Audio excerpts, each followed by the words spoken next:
So we are on observational I study. feel that does. Y'all remember what an observational study is? No. It's where you observe. just watch something happen. Like Yeah, you just watch and you don't affect change at all. Remember, there's no treatment or anything like that. You just observe. Oh yeah, I forgot he slept. That's true. That's true.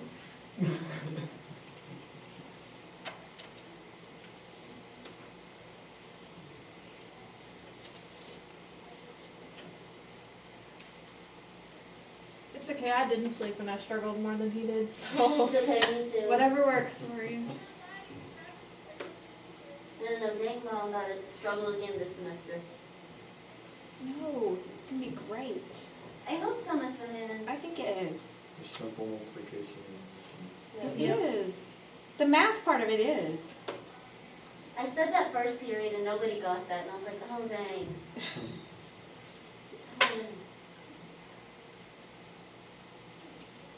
my neighbor, her daughter comes over and stays at my house all the time. She asked me for math homework last night. And I said that, and she just looked at me. She gave me the death stare. Her mom was like, I'm pretty sure I felt that in my soul, and you weren't even looking at me. All right, a designed experiment. This is when we actually do affect change, or we try to put some sort of treatment onto the plan. So first, a researcher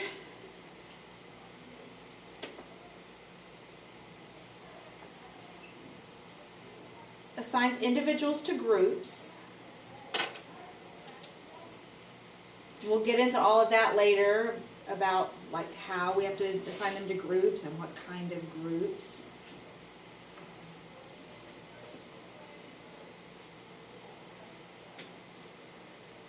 Then the researcher intentionally changes the explanatory variable.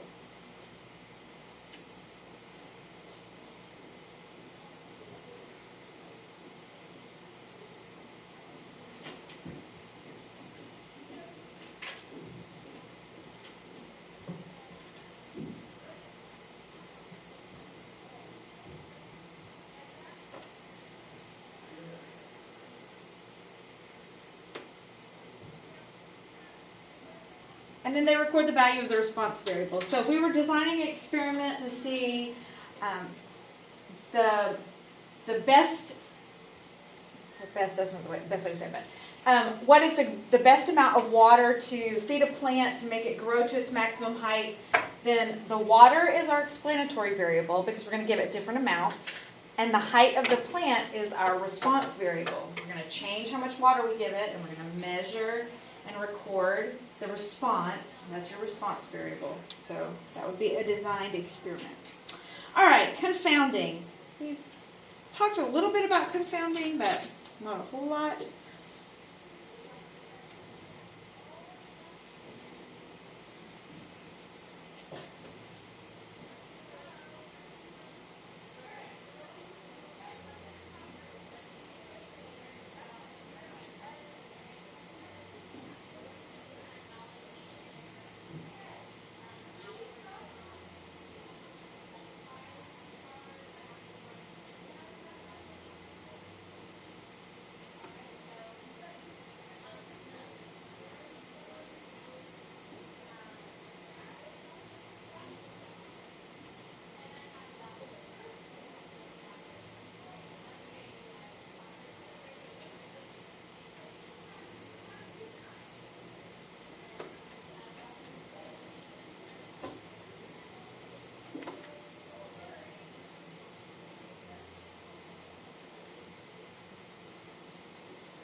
Yeah, I was writing very big for that. Sorry, I should have warned you. All right, so confounding is when you've got the effects of two or more explanatory variables that are not separated. Maybe you can't separate them. And therefore, any relation that may exist between the explanatory variable and the response variable may be due to some other variable not accounted for. So, for example, this isn't a great example because I could fix it, but let's say I was doing the plant thing, and I was doing water and I was measuring height. I'm not taking into account that sun also has something to do with the way the plant grows. So I have a confounding variable. So what you really want to try to do is eliminate any of that. So what I would do is make sure I'm in control of the light as well. I would put them in a controlled environment where I'm controlling the light. Because if you're just trying to do it out in your garden, some days are sunny, some days are not, and so you have a whole nother variable that you're not accounting for that could be affecting your outcome. That's called confounding. That's why sometimes when you're doing a study, even if gender isn't a part of the study, like you really don't even care about gender, you have to consider, especially when you're talking about like food or medicine or something like that, you do have to consider that could cause a confounding situation because males and females makeups are different, and so we might not respond the same way. So you have to consider it when you're trying to build an experiment. Is this one shorter? No, not Okay. really. It is not. I don't mind it being long. I just I was a little tight. No. Okay.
In addition, what?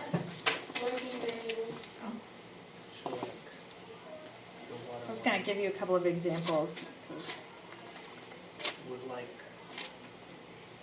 So first of all, while you're writing, if you're done writing, confounding variable is the overriding category.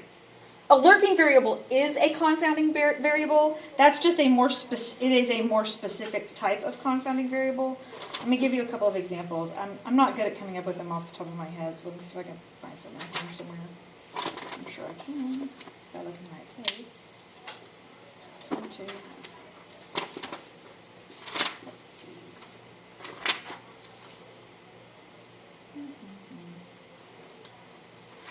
This is the one I'm almost positive we talked about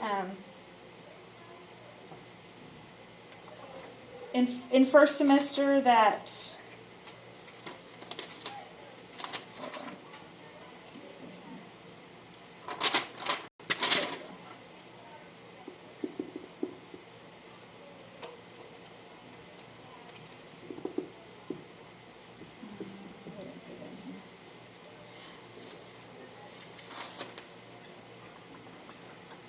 Well, this uses an example of a research project where they were researching the long-term benefits of the influenza vaccine on seniors age 65 and older.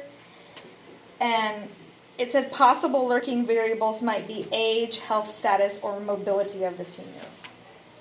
So lurking variables are things that we can control. Again, your idea is to try to control them. Whereas just a general confounding variable that maybe isn't lurking, this is one I know we talked about, or at least I think we did. I don't know, all the years start coming together. But about how drowning and ice cream sales both go up in the summer? But they're not related. But they're not related. But there is something that relates the two. Why do we think that drowning and ice cream sales would potentially both go up? Because of the summer. Because it's hot, right? And more people swim when it's hot, and more people eat ice cream when it's hot.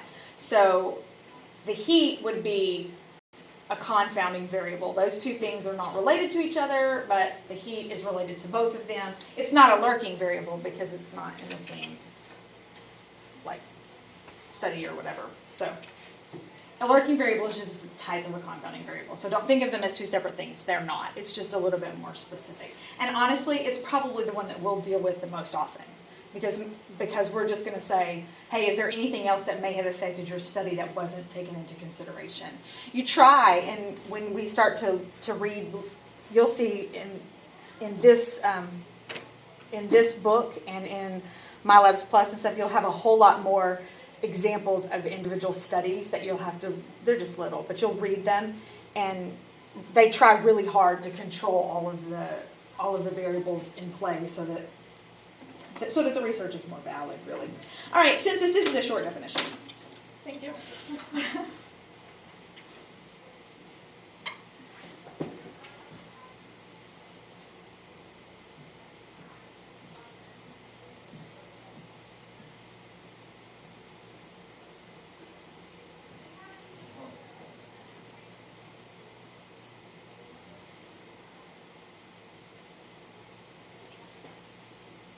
A census is just a list of all the individuals in a population along with certain characteristics. We just finished the 2020 census in the United States.